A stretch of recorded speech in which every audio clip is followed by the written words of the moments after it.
Secretly recorded from deep inside the bowels of a decommissioned missile silo, we bring you the man, one single man who wants to bring light to the darkness and dark to the lightness. Although he's not always right, he is always certain.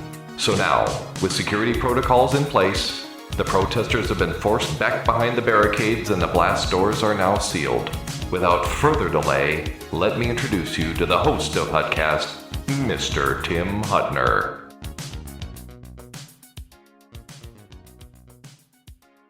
Thank you, Sergeant at Arms. You can now take your post. Today on Hutcast, we have a special guest today, Gene German from www.permittocarry.us.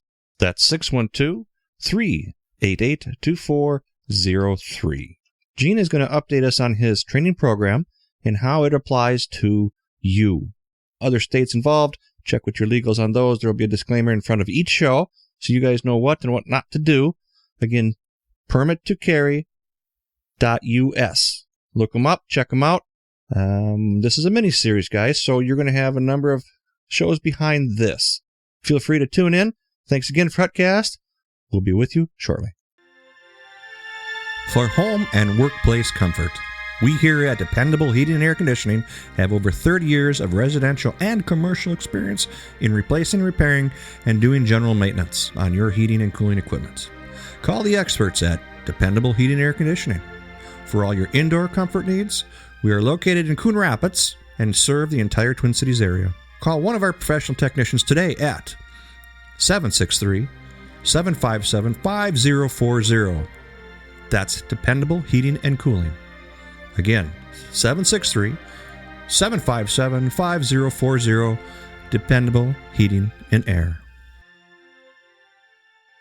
Leosa Trainers, Incorporated, and its certified firearms instructors are not attorneys and therefore do not provide any specific legal advice. The legal information contained in this information is general, non-specific information and should not be construed as legal advice to be applied to any specific factual situation. As the law differs in each legal jurisdiction, it may be interpreted or implied differently, depending upon your location or your situation. This training is not a substitute for the advice of your attorney.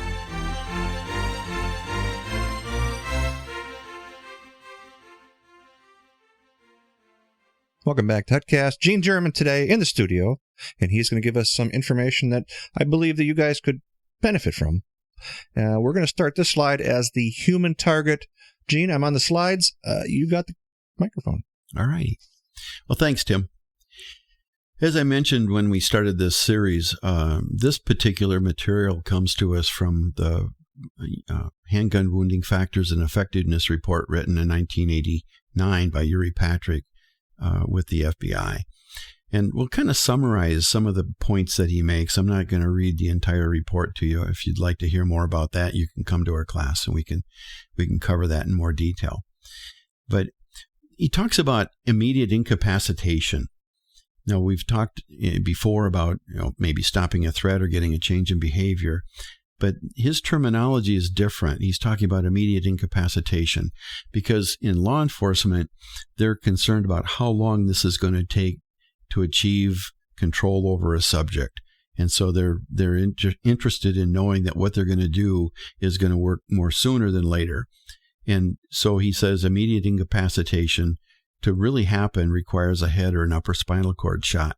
And for those of you who ever hunted deer, you'll appreciate that. If you take a torso shot to a deer, you may chase that animal for a long time.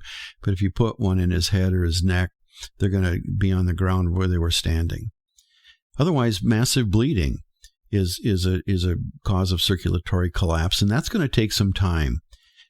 If I were to take someone's heart out with my .357 Magnum, you would think it's over.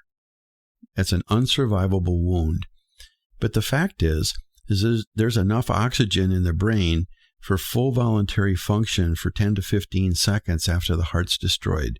So the importance to this is if your first shot took someone's heart out, they're going to say, well, why'd you keep shooting him? And the answer is going to sound odd, but it wasn't over, is what's likely to be the answer, because they can still function for 10 to 15 seconds. Pain's irrelevant to survival and is commonly ignored until sometime later.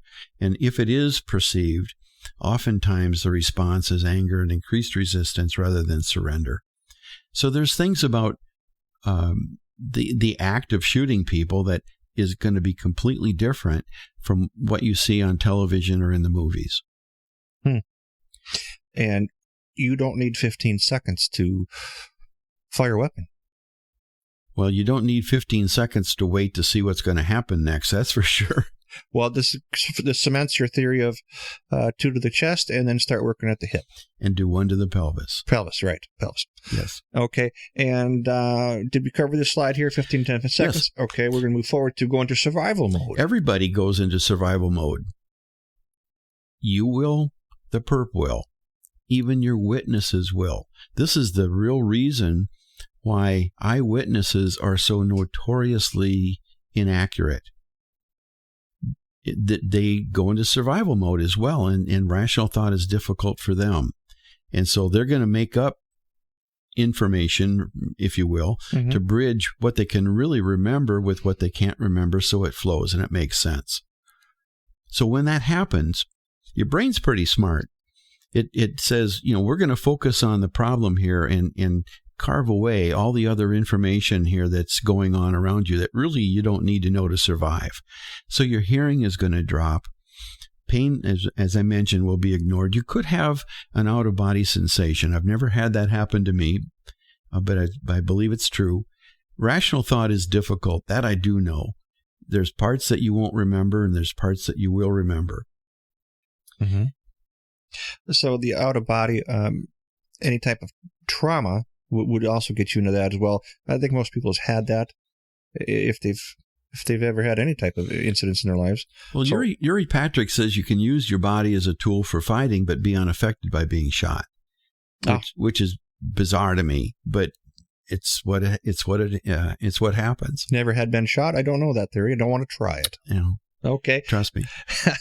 So if you're going to shoot to the torso, the 2 to the chest, the most important factors to trigger a change in behavior is the perp aware that he's injured.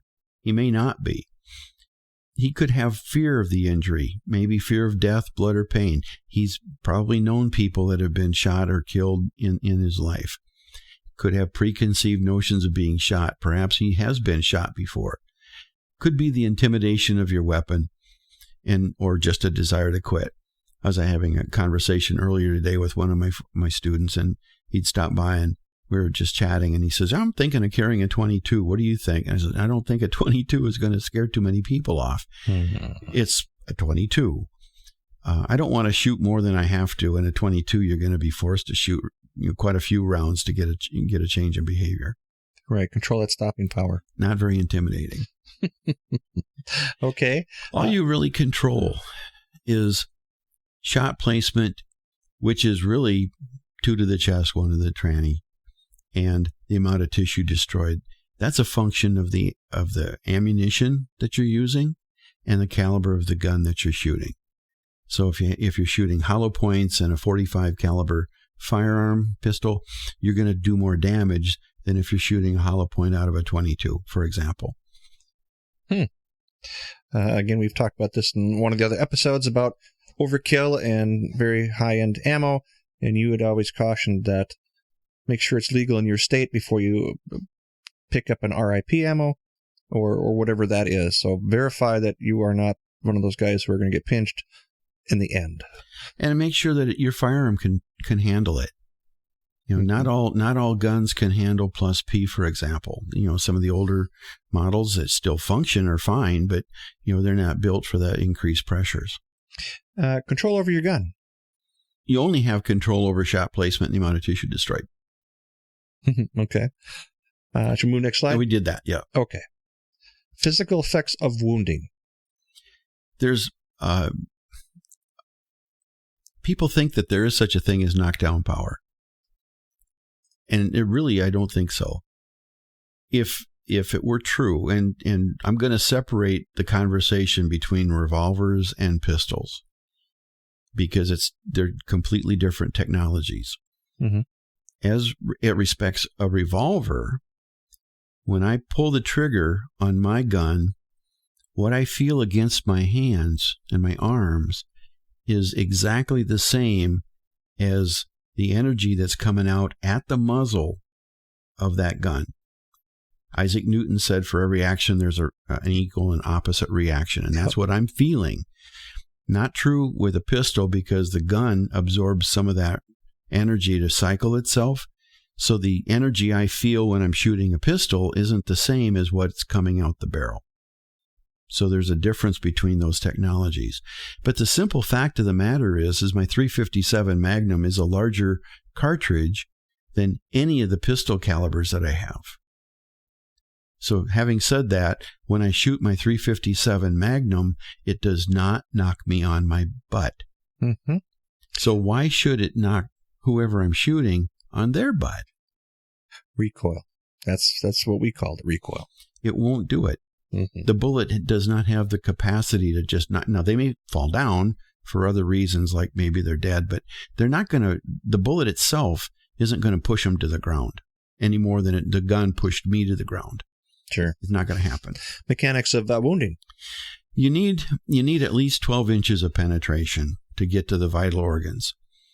So if you're shooting from the side, to get to the heart, lung, whatnot, arteries, you need to have at least 12 inches of penetration.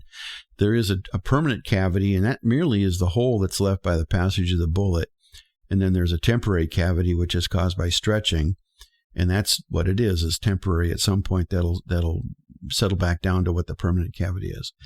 And then there's fragmentation, and that's unreliable. It could be either pieces of the bullet that peel off and fragment muscle tissues and bone and that kind of thing, or you may hit a bone and it could splinter and fragment. But because it's not necessarily present in every wound, we really can't rely on that. So the idea is that you don't want to use the same hole twice.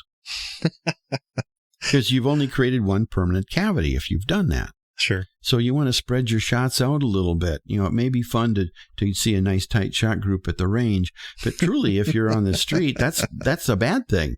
You want to, create multiple leaky holes. Right. You understand that incapacitation is going to take some time. So whatever you see on the TV, I think SWAT's the worst, where they shoot and bang, a guy falls down, shoot and bang, the guy falls down. That is not the way it works. I always think to myself, if he keeps talking, I'm going to let the stupid right out of him. That's right. And they kind of get it, they don't get it. I'm going to let the stupid right out of you if you keep doing what you're doing. So create multiple cavities. We got that. Okay. That was our review. Now, you sound very educated in the insurance world. Why is that? I only spent 30 years as a broker. So you got some intel here. I've been around a little bit, and I don't know everything, and life changes, of course, and so does the insurance world. But there are some things that I've learned, and I pass that along, and I've been doing this since I began teaching back in 2004. So I want people to we're giving them the ability to ruin their lives in ways they can't even begin to imagine. And this doesn't have to be a part of it. Financially doesn't, honey, I'm home, good news and bad news. I'm not dead and we're broke. You don't have to do that. We can avoid that problem. So the realistic probability of your need to use a gun, I don't mean carry a gun, but actually take it out of the holster and use it, exactly equals your need for money if you're going to do that. And what I need you to do is to talk with your insurance agent and find out how they would handle a defensive gun use. And they're all going to start off with, well, if you're in the woods and you accidentally shoot your fellow hunter, it's covered. This wasn't an accident. This was deliberate. I intentionally shot someone who was trying to kill me, and I didn't allow that to happen. And I stopped it by having to shoot them. Is that insured? If I'm in a bar and I intentionally hit someone with my fist because I needed to do that to stop them from threatening me or my wife, is that insured? People think this is no big deal, but if you hit somebody in the mouth, at least in this state, and you break a tooth, it's a felony battery. You're in trouble. I remember we had some conversation in the previous episode about this insurance, and I don't want to dip too deep into it on this one because we want to move forward. Check with your policy guy. Yes. And what was the term you used? Well, there's a coverage grant. And after the intentional acts exclusion, which is in every homeowner policy, there's a coverage grant. And the one that reads in mine says, however, this exclusion does not apply to bodily injury or property damage that arises out of the use of reasonable force to protect people or property. It's up to you to use reasonable force. So if you don't train and you go out on the street and you drain a magazine on somebody and you shouldn't have done that, they're not going to pay because you used excessive force. So as long as you use reasonable force, then you've got your insurance company behind you, or you should have your insurance company behind you to cover that. Not all insurance companies have that exclusion to the exclusion, and you need to know if yours is one that does or doesn't have it. Mm-hmm. Intentional acts are excluded. We got that. What are you looking for in coverage? Grant this exclusion. I believe you went through that. Exclusions that do not apply bodily injury. That's the tooth hitting them. Okay, what about this slide right here? If you determine that you were justified in using legal force? Well, everybody's concerned about how they're going to pay for the attorney. At least they should be. And I don't want to get the first-year law student out of Dewey, Cheatham, and Howe at $80 an hour because I don't have enough money to pay a good attorney. Mm. So I want to make sure that I'd like to get the guy at $500 an hour and let my insurance company pay it, and win. So, an insurance company's responsibility, we say their duty to defend you is broader than their duty to pay any damages on your behalf. You can be accused of things for which you're not guilty, but yet you still have to go through the litigation to clear yourself. Well, their obligation is to sit there with you and make sure that you go through that litigation and pay for those attorneys so you get the outcome that you want. Mm-hmm. Okay, and then we've done the review, and we've had routine police encounters, so we've covered this in a previous episode. Do we need to go here? Mm-mm. Okay. Don't be a jerk. Got that. Prevent DL permits. I'm sorry. Okay, in a vehicle, don't move around. We covered all that. Yeah, this is Masada. What's the golden rule? Basically, treat the law enforcement officer the way you'd want to be treated. One of the things Mossad mentions in his video is to know the law when traveling, and he talks about conditional branching and when do you have to let an officer of the law know that you have a permit or a gun on, and it's really bigger than that. As you travel around the states, you could have magazine restrictions, you could have ammunition restrictions. Some states allow open versus concealed carry. Some force you to conceal it. Can you take a gun into a bar or restaurant? How about parks, state parks, federal parks? Prohibited places are all different. Do they allow posting or not? And what's the rules? In Minnesota, we have posting, obviously, but if you don't see it and you walk in and you've got a gun, the worst they can do is ask you to leave. Sure. In Wisconsin, it's up to $1,000 forfeiture. So they take it a little bit differently. If they catch you carrying one. If they catch you carrying one.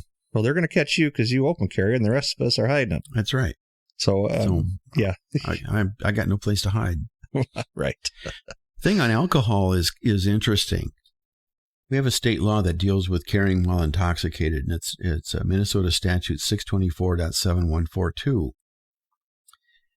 And it essentially says that you can have up to a .04 BAC and be lawfully armed. And between that and .10, it's another penalty, if you will, and over .10, it's more serious. The problem that we have with this is that if you're impaired and you have a defensive gun use, I don't care what your BAC is, if it's .03, you're well within the limit, but you're still impaired.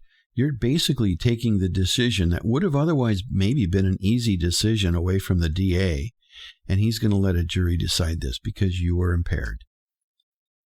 This only applies in public.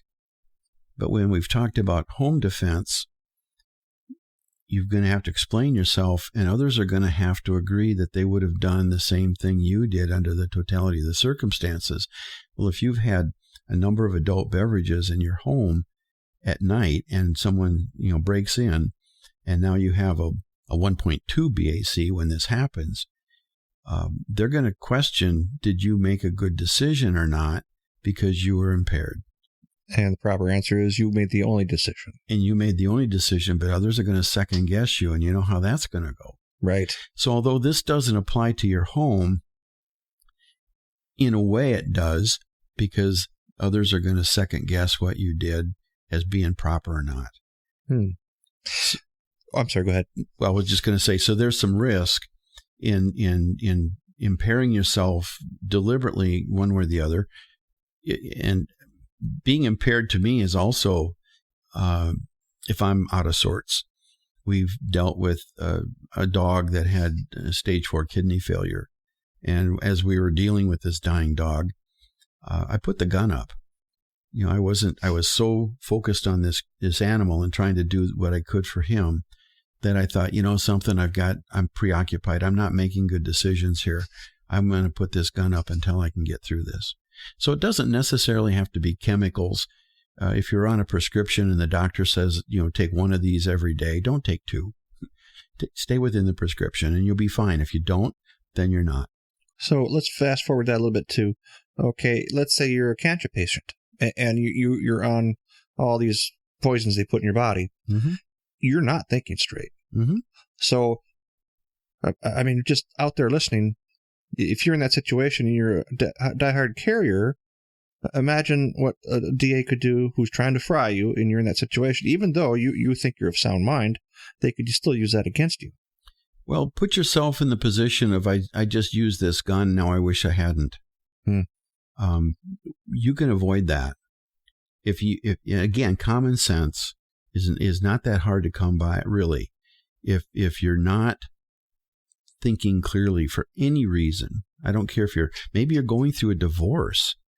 Yeah, but you could glue that to anything. You could, but if it's to the point where it's affecting you to your ability to decide, you can obviously handle stress and normal everyday things. That's not what I'm talking about.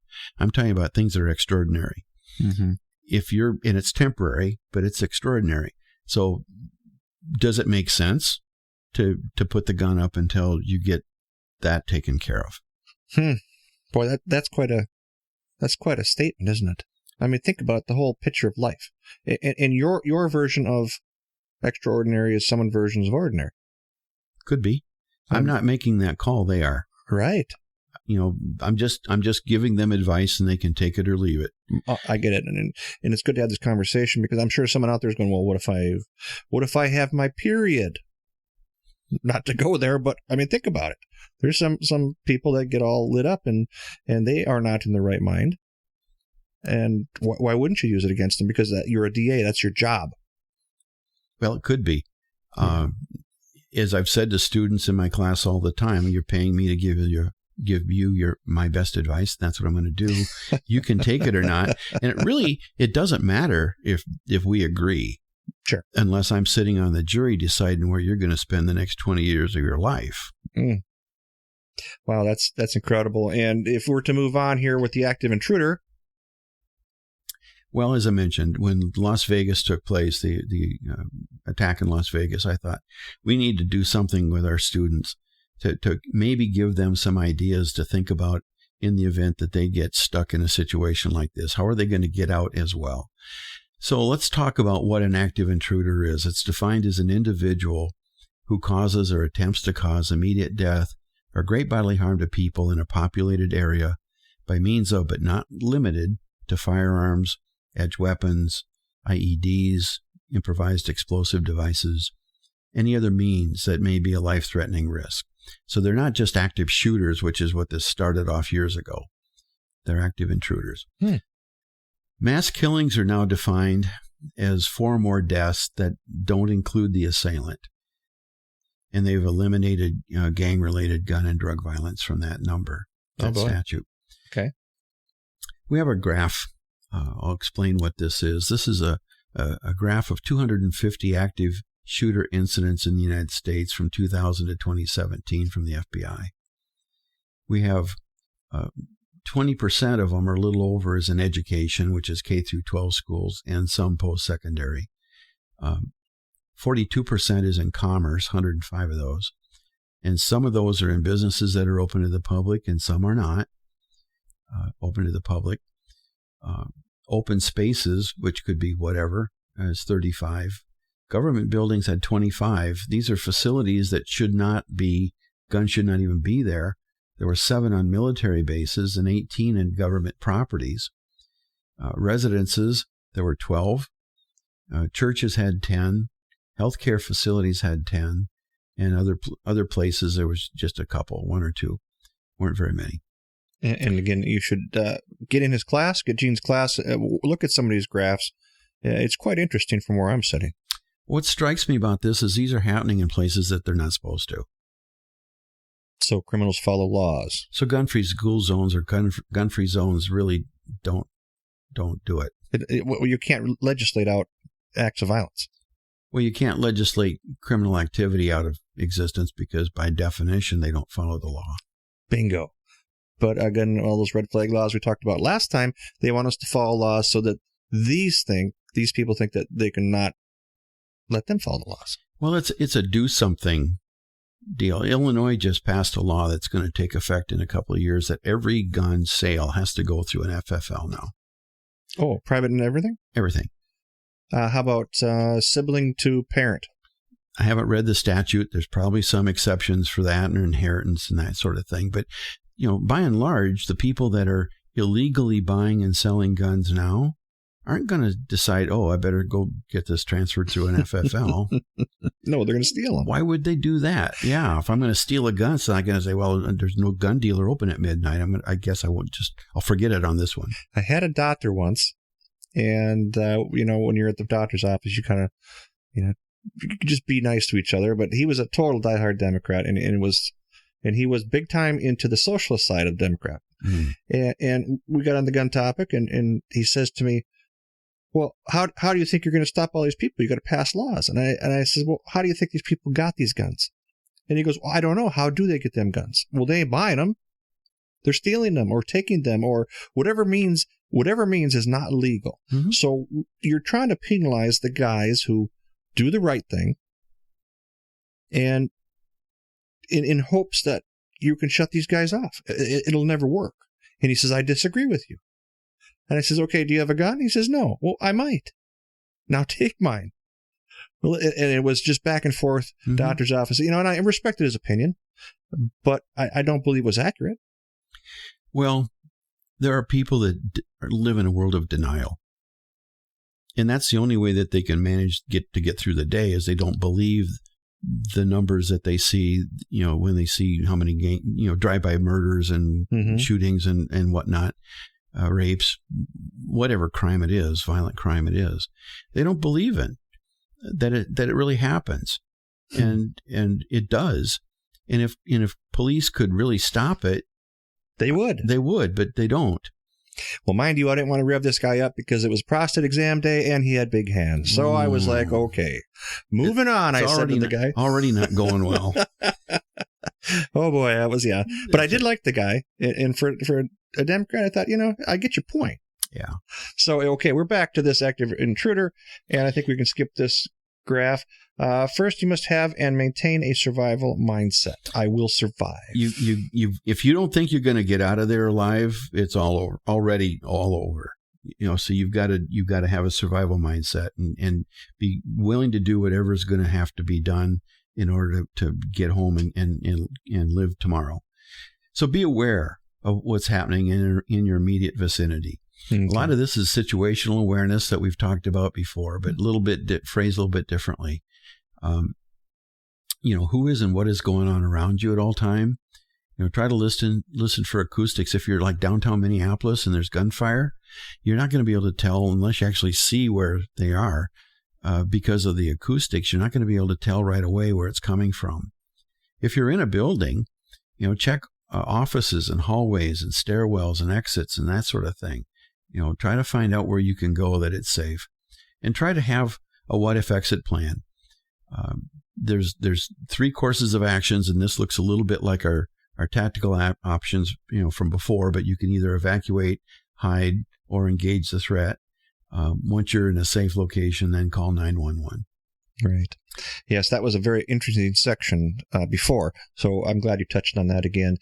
Course of actions, evacuate. Do we want to go through these? I don't think we need to. Okay, hide and hide continued. Okay, course of action, move away from the active intruder. Okay, we've covered all that. This might be something worth... Law enforcement responders. Well, their job isn't to help you get out right now. Their job, we know one thing about an active intruder incident, and that is time is our enemy. The more time the active intruder has to kill people and hurt people, the more people they're going to be killed and hurt. So their job is to find that active intruder and neutralize the threat as quickly as they possibly can. Once that's done, then they can worry about you and others and maybe medical assistance for those that are already injured. But that all happens once the threat's neutralized. That's their primary job right now. Okay. And law enforcement will assume everyone is a threat. Well, and they will be. So be prepared that you're going to be yelled at and told what to do. Maybe have weapons pointed at you. Be searched. Be maybe handcuffed. Depends. You're going to certainly lose control of your firearm for a while. They're going to surrender that to them. Yeah, we don't want no. Who's that guy who says from my cold dead hands? Yeah, well, you don't want cold dead hands more sooner than later. Let's put that off as long as we can. Charlton Heston, that's who did that. Yes. Well, actors are actors. Right. If they weren't acting, they wouldn't need to. So don't present yourself as a threat. These people don't know who you are. So don't present yourself as a threat. Don't point at them, make quick movements or run at them, any of that sort of thing. Identify who you are. Raise your hands, show your hands. Be passive, essentially. Follow whatever they tell you to do. If you have information that would be beneficial to them, share it. If you know the name of the intruders, how many there are, what they look like, how they're dressed, where they might be, what kind of weapons they're using, other people that you notice that have been injured, where they might be, share that information. I think that's going to be helpful in establishing that you're not a threat and get you out of that situation, and it may in fact help calm the situation down. Okay. All right, super, Gene. What we're going to do now is we're going to take another break, have some sponsors kick in. When we return, we will talk about choosing a defensive handgun. So Hutcast will be right back, and stand by. Are you looking for a home or business security system you can trust? We are ProTech Security Systems. We like to say we've been keeping honest people honest and the dishonest something to think about for over 20 years. We offer a variety of services from home to business security, to home theater, access control, and more. Call us for your complimentary consultation on a system that fits your specific needs. Call our office in Osseo, 763-493-2020. Mention you heard this on Hutcast and you will get $50 off your next purchase. We are ProTech Security. Welcome back to Hutcast. Gene German in the studio today, and we're going to start this section off by choosing a defensive gun. Gene, talk to us. I think this is one of the things that people need to know and don't know, and it's so important that they know, and that is how to pick a gun out that's going to be the right gun for them. The majority of the people that they talk to, if it's a friend or a family member or even a gun dealer, are going to give them what they like or their opinion of the nomenclature of any particular firearm, because that's just, it's a good gun for them. That's not really the matrix that I think people should be looking at. When you hold a gun, it should fit you. The way you know if a gun fits you or not is that when you hold the gun, your knuckles automatically should line up underneath the trigger guard. That means the grip is the correct size. And when you touch the trigger, your trigger finger should land halfway between the tip and the first joint on the trigger every time.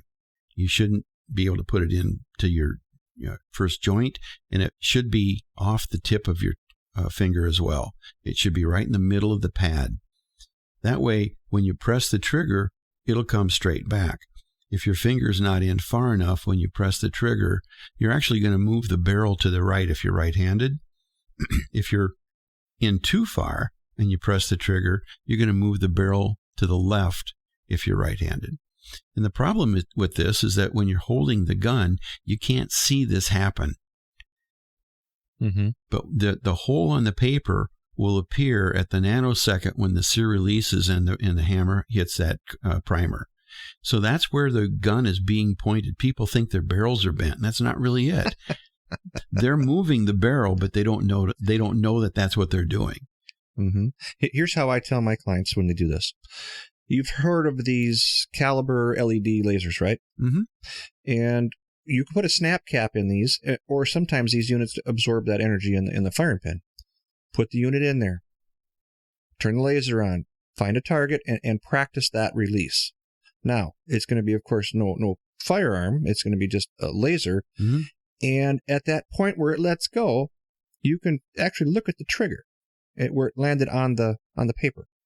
So, as you described, a $39 laser, whatever caliber it is, or just even an end of the muzzle one, will give you a lot of information of how you hold and shoot your weapon. It will, and if you see holes in a nice tight shot group, but they're all to the right of the target, what the gun is telling you is move your finger in the direction of the holes. Move your finger right, and that'll bring the gun back to the left. Okay, I like that. If it's all to the left, then move your finger in further, and then it'll come back to the right. The gun's trying to tell you what you need to do. You just have to recognize what gun talk is. Right.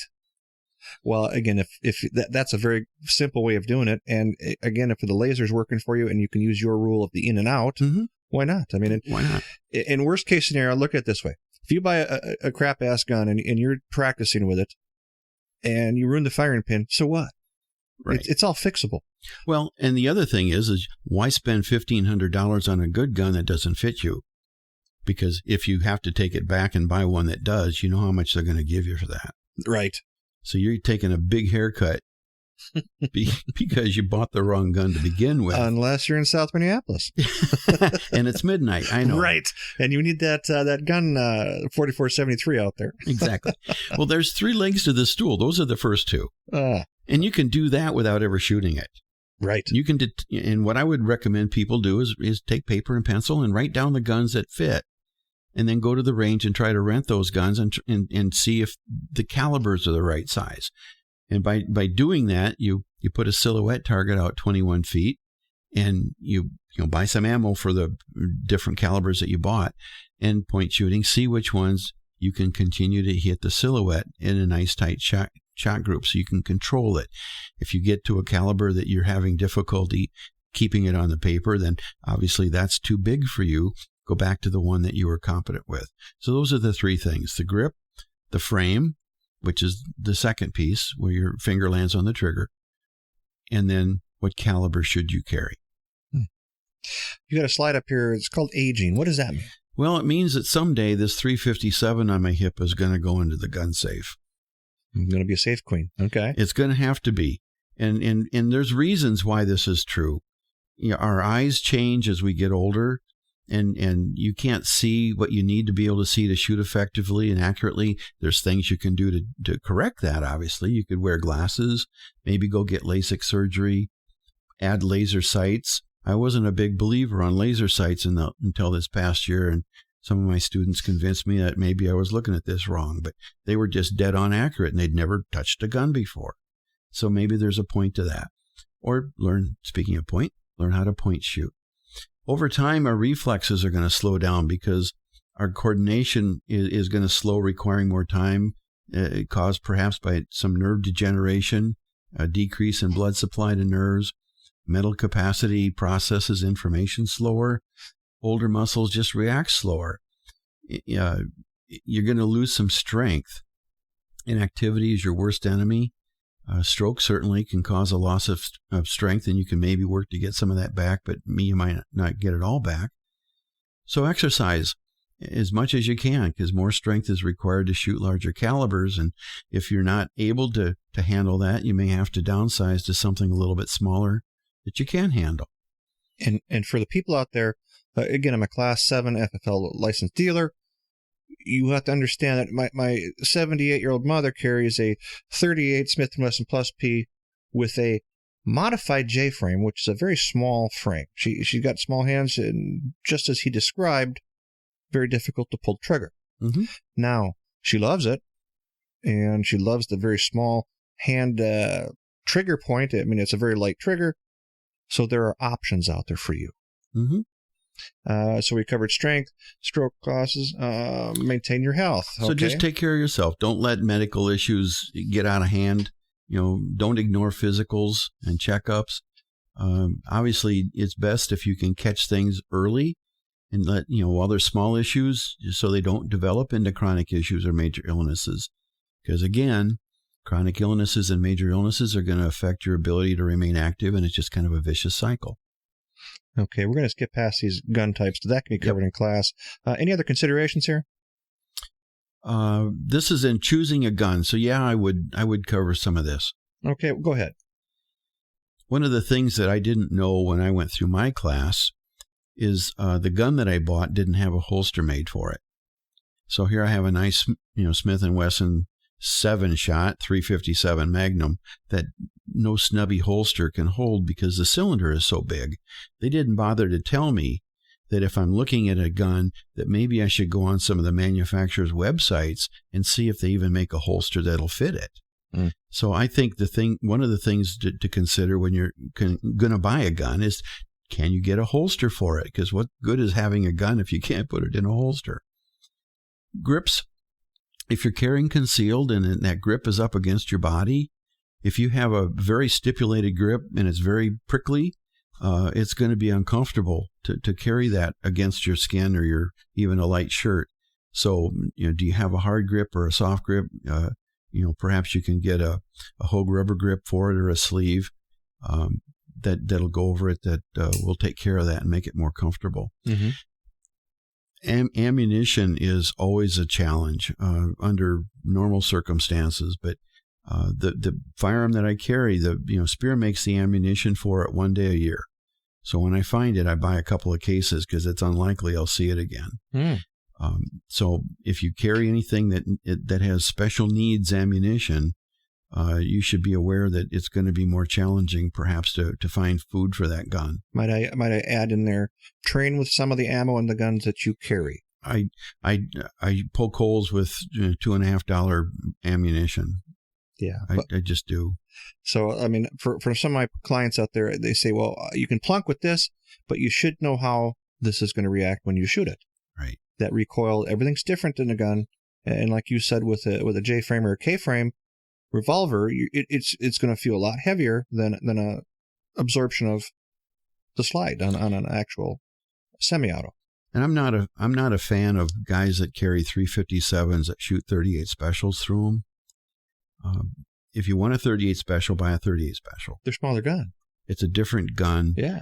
You're going to ruin the cylinder of a 357 Magnum ahead of the case of the 38 special. Eventually, that's going to burn to where you can't clean it good enough to get a 357 cartridge in it. Mm-hmm. So if you want a 357, use it as a 357. If you want a 38 special, do that as well. Gene, we've had discussion. You like to carry the 7 cylinders, and I'm a semi-auto kind of guy, only because I carry more than one. I'm a +3. Mm-hmm. So this is where your gun professional is going to, if you know him well enough, he's going to sit you down and say, okay, what is your intent? What do you want to do with this gun? Revolver versus semi-automatic. It's quite a decision. Personally, let's buy them all because I'm in the gun business. So if you like the 357 or the Desert Eagle AE50, I'm on page with that, and we're having a sale on AE50s. Mm-hmm. So give the people your 2 cents on this part. Again, technology has changed. I have a brand new, almost brand new now, 380 revolver. So it's a revolver that's chambered in 380 pistol caliber. I'm waiting for the 9mm to show up, but I have one of those on order.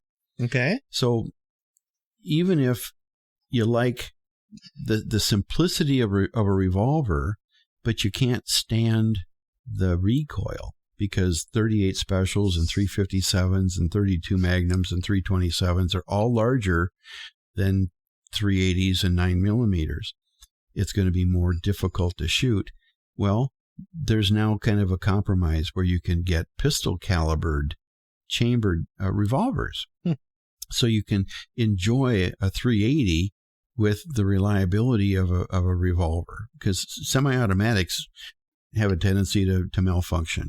Subtle discussion we have. We have some people listen to the show, and we have constantly gone back and forth about the reliability of Glock versus SIG versus, everybody says, oh, it's Glock. And they like that word, the term. It's a buzzword. I'm on the fence where whatever you like to carry, just so it ain't a Taurus. Yeah. Okay, so I'm not going to get a Taurus sponsorship out of this thing. I'm not sorry, likely. but they do have some good weapons, and they are out there. Chapa has one, or Chapa, or I don't even pronounce that. The single shot guys. So what, in your opinion, do you think that the Glock guys have such a reputation that Springfield can't touch them, or vice versa? I don't think so. I have a CZ's I have a CZ P10C. Okay. Set up for suppressor, and it's intended to compete with a Glock 17. I'm not real big on polymer guns, but it seems to work pretty well. Glock has kind of developed their reputation through the law enforcement community. I was in Jackson, Mississippi, talking to the Mississippi State Police about approving us for training in that state. And they feel that, Glock is what the professionals carry and everybody else carries everything else. Nah. And I thought, well, okay. I happen to have a CZ75 P01, which the military tested, and out of 15,000 rounds, it had 7 failures to fire. That beat their standards by like 500%. Wow. So there's good guns out there that don't have to cost an arm and a leg, but you have to maybe do a little research and find them. My wife's 38 Special Ultralight, which is a Taurus, is an excellent gun. I got some timing chamber issues, but other than that, it's right there all the time, and she loves shooting it. Mm-hmm. So there's thousands of different guns, and there's thousands of different types of people, and I'm sure that you can find one that'll work for you. Maybe you can find 100 of them that'll work for you. And that's right. We saw guns. Did I mention that? If you can remember all the guns you own from memory and remember them all, then you don't have enough guns. No, you need therapy. If I can remember all the guns I own, I need therapy. There's some specific things about both of these types of technologies that are pluses and minuses, and your mileage may vary, but revolvers are going to jam less because they don't have the slides going back and forth. They just go in the circle and go. They're going to be lower maintenance. They do have less ammunition capacity. Some semi-automatics don't have they may have a 6 round magazine, but for the most part they have more. And they're going to be more difficult to shoot. A semi-automatic is going to have higher maintenance. It's going to jam more likely. It could have one or more safeties to operate, although some of them now are like in the trigger.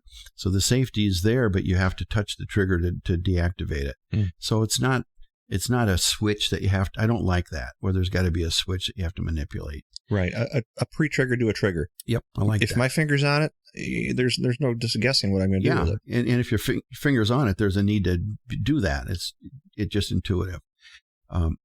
People have talked to us over the years and said, you haven't told us about what could go wrong. And so there's some malfunctions that are typical to semi-automatics. And the big one probably is the stovepipe. And that's typically caused by limp wristing. Could be that there's a dirty magazine, bent magazine, or just bad ammunition. There's where your service professional comes in and says, okay, let me look at this gun, break it down, and check it out. Mm-hmm. Could have a failure to feed. Let's go back. Could have a failure to feed. That means the slide was improperly released. If you're letting that slide go forward and your hand's on the top of it, there's a real good chance it's not going to go into battery. The guns know what they want. So when you use the lever on the slide to release it, or pull the slide back and just let go of it and let the gun chamber it. The magazine might not be inserted correctly. You could have bad ammunition or a dirty feed ramp. Some guns are sensitive to gravity, believe it or not. So if the muzzle's pointing up or down, it could affect their ability to feed. Could have bad extractor tension or just a weak mainstring. Now, to recap on that, we've seen a lot of type of ammo. I tell my clients, because I'm also in the car business, I said, your gun is an engine. It runs on gunpowder. If you fail to maintain and properly inspect that engine at periodic times, you're going to have problems. So if you're the guy that takes it out, shoots it, throws it in the safe when you're done, the next time you shoot it, it might shoot, it'll clear itself through, but it's eventually going to fail. Mm-hmm. Maintenance, maintenance, maintenance. Take your gun apart, learn it, know it.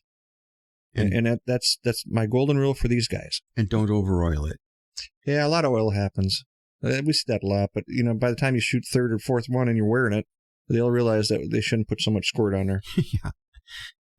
Yeah. Go ahead, failure to return a battery. Well, did you cover that? Again, it could have the wrong ammunition. I've actually seen boxes of ammunition marked 40 caliber that were loaded with 9mm. And the guy put them in, and the first one went bang, but not the second one. Right. So, it could be that you've got the wrong ammunition. Mm-hmm. Again, it could be a recoil spring or carbon in the chamber. And here's the thing for you silencer guys. When you install a silencer on your semi-automatic, your firing pin creates more debris. And if you haven't seen that, you will. Hopefully, when we get the next president, he'll loosen up those silencer laws. Mm-hmm. But take it apart and shoot a box through, and then shoot a box with the silencer on there. You'll see your firing pin starts to diminish the head capacity. And it's something to watch for. So, silencer guys, pay attention to that. You might not see it, but you're going to eventually. And that's a real thing, because that powder's got to go somewhere, and that percussion's got to end up somewhere, and it's going to go back in the pipe. And clean the suppressor as well. Right. Make sure the pistons are good, O-rings are good. If you have, I've had this happen where the gun got too dirty with the suppressor on it, and it kept pushing the magazine out. No. Mm-hmm. Did you have a strike fire? No. It just wouldn't. It'd go bang, and all of a sudden the magazine's on the floor. A steel or polymer? This was steel. Really? Yeah. Because I know the polymers can flex and detent that and push that clip out the bottom. Yeah. Wow. Okay, so revolvers are semi-automatics hang fire. Well, either of these firearms are capable of having a hang fire. And that's where the primer may not ignite. There could be any number of reasons for that. It could be a dirty firing pin. It could be a weak spring. Who knows? But you don't get a bang. And if that happens, I just want you to freeze 10, 15 seconds, keep that muzzle downrange pointing on the berm or someplace safe. Mm-hmm. And if it goes off, then at least it's a safe discharge. Yeah. But don't try to eject the round or pull the trigger if it's a revolver, because if you get it out of battery and it goes off, bad things happen. And when it goes off and it's not in the weapon, you're going to have your range master on your ass for sure. Yes. So I have the habit of, if I caught a hang fire and it wasn't a hang fire, it was just a pin failure, you just grab the gun and re-rack it. Well, I had to learn that the hard way. Yeah. It happened on one of my Tommy guns with somebody else shooting it. The 9 rounds went, the 10th one didn't, and she pulled the gun up to look at it, and it was pointing right at the ceiling above her, and it went off. So on these pictures, we got some spots where it says it splits the gun. That should be in class, I think. Mm-hmm. So we'll blow through those, and we've already covered the review. You've covered holsters, because the right one's the right one. Yeah. And let me push through this. Okay, we are 20 minutes into this. Let's cut it here, and we're going to come back for a carry for women. Hutcast will be right back. We got Gene in studio today. Stand by. We'll be back shortly.